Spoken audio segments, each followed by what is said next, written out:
ठीक है, last time हम लोगों ने क्या किया था, अपने पास रिकॉर्ड को इंसर्ट करना देख लिया था और साथ ही साथ हमने फेच भी कर लिया था और डिलीट भी कर लिया था। ठीक है, आज जो हम करने वाले हैं वो है अपडेट का काम।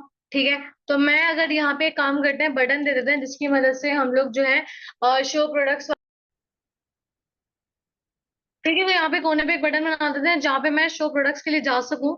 ठीक है, तो एक काम करते हैं, आते हैं अपने पास इंसर्ट वाले फॉर्म में जहाँ पे भी हमारे पास था, वहां पे आके मैं एक डिव क्रिएट कर रही हूँ। ठीक है, और डिव बनाने के बाद मैंने यहाँ पे एक बटन बना दिया और बटन के अंदर मैंने कह दिया कि मेरे पास ये जो बटन है, मेरे पास ये है ऐड के लिए। ठीक है, तो मैंने सिंपल यहाँ पे क्या लिख दिया, ऐड। और यहाँ पे मैंने कहा जैसे ही बटन पे क्लिक हो तो एक काम करना, एक यूआरएल पे ले जाना और यूआरएल के एक एक्शन भी ले जाना। और एक्शन का नाम क्या था ऐड के लिए, मैंने कौन सा एक्शन बनाया था देख लेते हैं एक बार। तो यहाँ पे मैंने ऐड के लिए अपने पास बनाया था इंडेक्स के नाम से। ठीक है, तो मैं इसको कहाँ सेंड करवा दूंगी, मैंने कहा इंडेक्स वाले मेरे मेथड पर ले जाना जो कि कंट्रोलर में बना है, कौन से वाले, प्रोडक्ट वाले कंट्रोलर के अंदर बना है। ठीक है, अगर मैं इसको अभी रन कर दूं बटन बिल्कुल ही हेडिंग के नीचे आ गया होगा। ठीक है, और मुझे चाहिए बिल्कुल राइट साइड पे, तो उसके लिए मैं क्या करूंगी, अपने पास जो है मैं क्लासेस दे के उसको मैं सीएसएस वगैरह इसकी सही करी होंगी। ठीक है, मैंने बूटस्ट्रैप यूज की हुई है, तो बूटस्ट्रैप की क्लासेस दे के मैं इसको यहाँ पे राइट पे ले जाऊँ। ठीक है, बटन को थोड़ा सही भी करते हैं, क्लास देते हैं। तो मैंने इसको कह दिया क्लास बी टी एन और इसको मैंने कह दिया प्राइमरी। सही है, ये करने के बाद अब इसको मैं राइट साइड पे लाने के लिए क्या करूंगी, क्लास दूंगी। मैंने कहा सबसे पहले इसको क्या करो, डिस्प्ले फ्लेक्स करो। डिस्प्ले फ्लेक्स करने के बाद मैंने कहा जस्टिफाई कंटेंट इसका एंड कर दो, यानी इसको एंड पे ले जाओ। ठीक है, अब जाके अगर मैं इसको रिफ्रेश करूं तो मेरे पास ये राइट साइड पे मेरा बटन आ चुका होगा। जाते हैं रिफ्रेश करते हैं। ठीक है, तो यहाँ पे मेरा बटन जो है राइट पे आ चुका है। सही है, अच्छा मुझे यहाँ ऐड नहीं, मुझे यहाँ क्या लिखना था, शो लिखना था। सही है, कि शो वाले मुझे उस पे जाना था और शो के लिए मैंने जो बनाया है अपने पास एक्शन वो शो नाम का है। ठीक है, तो ये छोटी सी मिस्टेक हो गई, तो उसको सही कर लेते हैं। अब जाते हैं यहाँ पे और रिफ्रेश करते हैं, तो यहाँ पे बस शो का बटन आ गया, शो पे मैंने क्लिक किया और मैं शो वाले जो है फाइल पे आ चुकी हूँ। अब मुझे करना क्या है, मुझे अगर मैं डिलीट पे क्लिक करूँ तो डिलीट तो हो रहा है रिकॉर्ड। ठीक है, हमने लास्ट टाइम ये कर लिया था। आज मुझे एडेड वाले बटन पे काम करना है, तो जिस तरह मैं जब डिलीट वाले बटन पे कर्सर रख रही हूँ, जिस तरह बॉटम लेफ्ट पे मेरे पास क्या हो रहा है कि वो जा रहा है मेरे पास। ठीक है, आईडी मेरे पास लेके जा रहा है, अगर मैं दिखाऊं तो वैसे ही आपके पास ये क्या करे कि मेरे पास एडिट वाले बटन के पीछे भी क्या जानी चाहिए, आईडी जानी चाहिए। यानी लॉजिकली मेरे पास सेम रहेगा, जो मेरे पास डिलीट के लिए काम रहा।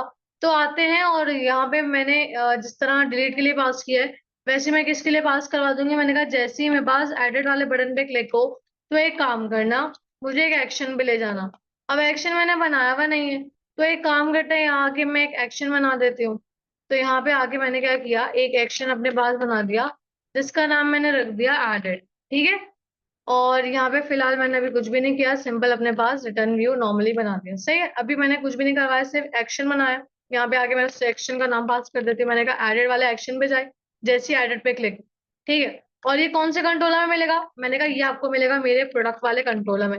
और साथ ही साथ क्या लेके जानी है, मैंने कहा आईडी लेके जानी है, तो मैंने यहाँ पे इसको क्या पास करवा दी, मैंने आईडी पास करवा दी। ठीक है, और मैंने कह दिया कि मेरे पास यहाँ पे क्या ले जाओ, आप बटन के पीछे आईडी लेके चले जाओ। ठीक है, तो जो काम मैंने डिलीट के लिए किया था लॉजिकली आईडी सेंड करवा के यूनिक बनाया था, वैसे ही मैंने एडिट के लिए भी ये काम कर लिया। अब जाते हैं जरा रिफ्रेश करते हैं और रिफ्रेश करने के बाद देखते हैं कि मेरे पास बटन के पीछे आईडी जा रही है नहीं। तो यहाँ पे मैं शो प्रोडक्ट पे क्लिक करती हूँ और एडिट पे आके कर्सर रखती हूँ, तो देखो बॉटम लेफ्ट पे आपको आईडी शो करवा रहा हूँ। ठीक है, यानी कि आईडी बिल्कुल ठीक तरीके से आपके पास यूआरएल के अंदर जा रही है और बटन के पीछे जा चुकी है। अब मुझे क्या करना है, सबसे पहले इस आईडी को निकालना है। ठीक है, तो मैं करूंगी क्या, मैं उस एक्शन में आऊंगी और आने का मैंने कहा इस सेक्शन में आने वाली है एक आईडी जिसकी डेटा टाइप क्या है, इंटीजर है, उसको इसमें रख। डन। अब होगा ये कि मेरे पास, मैंने कहा मेरे डेटाबेस में जो टेबल है प्रोडक्ट्स नाम का, उसको क्या करो, उसके अंदर फाइंड करो। किसे फाइंड करो, मैंने कहा इस आईडी को फाइंड करो। ठीक है, और फाइंड करने के बाद एक काम करो, उसको एक वेरिएबल में रख दो। मैंने कहा var prod। ठीक है, मैंने वेरिएबल में रख दिया और मैंने इसको पास करवा दिया व्यू के अंदर, ताकि मैं रिकॉर्ड को क्या कर सकूं, निकाल सकूं। अगर गौर करो, मैंने यहाँ पे जब अपने पास शो रिकॉर्ड करवाया था तो मैंने अपने पास यहाँ टू लिस्ट किया था, क्योंकि मेरे पास मल्टीपल रिकॉर्ड थे, सारा रिकॉर्ड आ रहा था, इसलिए लिस्ट की फॉर्म में मैंने उसे सेंड करवाया था व्यू के अंदर। लेकिन अब जो मैं भिजवा रही हूँ, मैं फाइंड के थ्रू भिजवा रही हूँ, यानी एक स्पेसिफिक रिकॉर्ड मंगवा रही हूँ, ठीक है। तो याद रखना, मेरे पास जब लिस्ट की फॉर्म में गया था तो हमने क्या किया था, उसको निकालने के लिए फॉर ईच का लूप चलाया था। लेकिन जब मेरे पास अब एक ही स्पेसिफिक आ रहा है रिकॉर्ड, तो मुझे लूप चलाने की जरूरत नहीं है, बल्कि क्या करूंगी, मैं डायरेक्टली कॉल कर सकती हूँ। तो मैं यहाँ पे अब क्या करूंगी, मुझे बनाना पड़ेगा एक व्यू। क्यों व्यू बनाना पड़ेगा, क्योंकि जाहिर है मेरे फॉर्म में मेरा पुराना डेटा पहले शो होगा। तो उसके लिए तो मैंने क्या किया, राइट क्लिक किया, और ऐड व्यू करने के लिए ऐसे मुझे इसको स्टॉप करना पड़ेगा, वरना व्यू ऐड करने नहीं देगा। राइट क्लिक करते हैं, ऐड व्यू करवाते हैं एडिट के लिए, और इसका नाम ही मैंने क्या रख दिया, एडिट रख दिया। सही है, एडिट नाम रखने के बाद अब इसके अंदर वही फॉर्म आएगा जिस तरह इंसर्ट का फॉर्म था।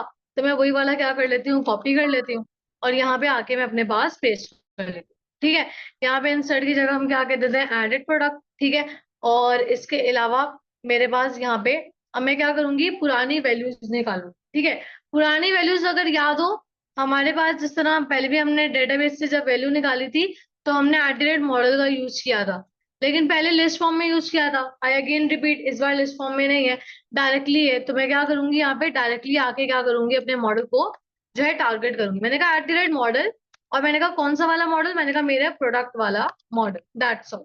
ठीक है, अब आते हैं यहाँ पे आके कंट्रोल डॉट करते हैं, और इसकी जो है हम यहाँ पे फोल्डर को अपने पास इंपोर्ट करवाते हैं। ठीक है, सजेशन लोड हो रहा है, इसका लोड होने देते हैं इसको।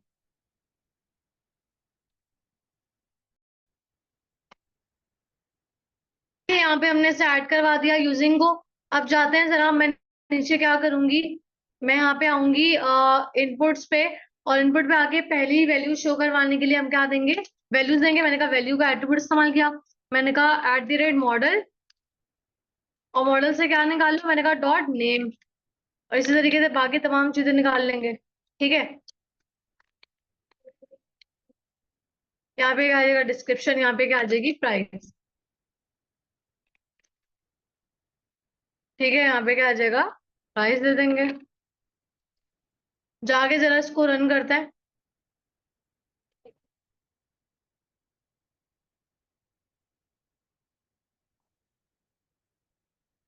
ठीक है, शो वाले पे आते हैं। यहाँ पे मैंने एडिट पे देखो, नीचे आईडी जा रही है, एडिट पे मैंने क्लिक किया। क्लिक करने के बाद अच्छा मुझे कह रहा है कि एडिट वाज नॉट फाउंड। ठीक है, दे चेक कर लेते हैं हमारे पास नाम गलत तो नहीं हो गया। एडिट कहाँ भेजा हमने, हमने कहा एडिट वाले एक्शन पे जाए, और राइट क्लिक करते हैं, गो टू व्यू करते हैं। व्यू तो ठीक आ रहा है, एक बार चेक कर लेते हैं। अच्छा, ये फाइल के नाम में ना गलती से एक जो है एक्स्ट्रा अपने पास दे दिया था। ठीक है, तो यहाँ पे जाके भी इसको रन करते हैं। ठीक है, नेम में हमारे पास जो था इशू था, वो हमने नेम जो है इसको सही कर लिया है। तो अब यहाँ पे मेरे पास देखो, एडिट प्रोडक्ट के अंदर मेरे पास पिछला रिकॉर्ड आ चुका है। मुझे करना क्या है, मुझे अपने पास जो रिकॉर्ड है उसको अपडेट करवाना है, यानी कि वो जो न्यू वैल्यू दिखेगा उससे अपने टेबल के अंदर क्या करवाना है, अपडेट करवाना है, यानी कि चेंज करवाना है। ठीक है, तो यहाँ पे सिंपल मुझे क्या करना पड़ेगा, मुझे अब जब फॉर्म जाहिर सी बात है वो सबमिट करेगा वैल्यू चेंज करने के बाद, तब जाके वो रिकॉर्ड जो है अपडेट हो रहा होगा। तो उसके लिए मुझे क्या करना पड़ेगा, एक और जो है अपने पास एक्शन बनाना पड़ेगा। तो यहाँ पे आते हैं, और उसी नाम का हम एक और एक्शन बना रहे हैं, सेम नेम का, जिस तरह हम लोगों ने इंसर्ट के लिए काम किया था वैसे ही हम अपडेट के लिए कर रहे हैं। तो यहाँ पे आके मेरे पास मैंने यहाँ पे पास करवा दिया HTTP पोस्ट। ठीक है, ताकि पता चल रहा है कि हमारे पास ये जो है क्या करने वाला है, हमारे पास रिकॉर्ड लेके जाने वाला है। ठीक है, अब वही वाली बात, सेम नेम सेम पैरामीटर्स हो रहे हैं, जबकि ऐसा नहीं होना चाहिए, सेम नेम डिफरेंट पैरामीटर्स होने चाहिए। ठीक है, ठीक है, यहाँ पे मेरे पास अब होगा क्या कि फॉर्म सबमिट होगा। ठीक है, जब फॉर्म सबमिट होगा तो जाहिर सी बात है अपडेट की बारी भी, सारा रिकॉर्ड आएगा। तो वो मैंने कहा कि मेरे पास जो रिकॉर्ड आए वो आ जाए मेरे पास, कहाँ जाएगा, मैंने कहा प्रोडक्ट वाले कंट्रोलर में जाएगा। और इसके लिए मैंने कोई ना कोई नाम रख दिया, प्रोडक्ट रखो, प्रोड रखो, वट एवर यू वांट, कोई भी आप नाम इसको दे सकते हो। ठीक है, मैंने कहा पहली बात, मेरे फॉर्म से डेटा भी आ रहा है और साथ ही साथ आईडी भी आ रही होगी। अभी आईडी मैंने कहाँ से दी, क्यों दी, बताती हूँ उसका रीजन। मैं यहाँ पे वापस आऊंगी, जिस तरह मैंने पुरानी वैल्यूज को निकाला है, इसी तरीके से मैं एक इनपुट बनाऊंगी, जिसकी टाइप मैं क्या रखूंगी, हिडन। सही है, इसी फॉर्म के अंदर। और इसको मैं कह दूंगी अपने पास, बाकी तमाम चीजें हटा देता है। और यहाँ पे आगे इसकी मैंने टाइप क्या कर दी, हिडन कर दी। मैंने कहा ये आप दिखाना नहीं, हिडन तरीके से लेके जाना। क्या चीज? मैंने कहा आईडी को हिडन तरीके से लेके जाना। अगर मैं ये आईडी नहीं दूंगी तो होगा ये कि वो एक नया रिकॉर्ड इंसर्ट कर देगा, जबकि मुझे एग्जिस्टिंग रिकॉर्ड को क्या करना है, चेंज करना। तो इसलिए मुझे उसी की आईडी को भी सेंड करवाना पड़ेगा जिसका फॉर्म आया, यानी जिसका पिछला डेटा आया है। सही है। तो इसलिए मैंने क्या किया, यहाँ पे आईडी को पास करवा दिया। अब मुझे क्या करना है, जैसे ही सबमिट होगा वो जाएगा इस वाले एक्शन मेथड की तरफ। तो मैंने यहाँ पे क्या कह दिया, मैंने जिस तरह इंसर्ट की बारी कहा था कि मेरे पास जो है मेरे टेबल के अंदर रिकॉर्ड को क्या कर दो, ऐड कर दो। अब यहाँ पे मैं सिंपल क्या कहूंगी कि मेरे डेटाबेस में जो मेरा टेबल है, कौन सा टेबल, प्रोडक्ट्स वाला, उसमें रिकॉर्ड को अपडेट कर दो। कौन से वाले को? जो रिकॉर्ड हो क्या है फॉर्म से। अब इसमें क्या कर दो, डेटाबेस में सेव चेंजेस कर दो। और चेंजेस करने के बाद उसको कहाँ ले जाओ, शो वाली फाइल पे वापस ले जाओ। तो मैंने उसको रिडायरेक्ट टू एक्शन करवा दिया। ठीक है। तो इस तरीके से मैंने क्या कर दिया, अपने पास रिकॉर्ड को अपडेट का काम कर दिया। अब जाते हैं इसको रिफ्रेश करते हैं, जाके चेक करते हैं कि क्या मेरे पास रिकॉर्ड अपडेट हो रहा है या नहीं। तो आते हैं शो वाली फाइल पे और एडिट पे जाते हैं। एडिट मैंने किया, मैंने इसका नाम रख दिया शर्ट्स। ठीक है, कुछ भी मैंने चेंजेस किए, अपडेट किया, देखो अपडेट हो गया। तो यानी इस तरीके से मेरा अपडेट वाला काम हो चुका है।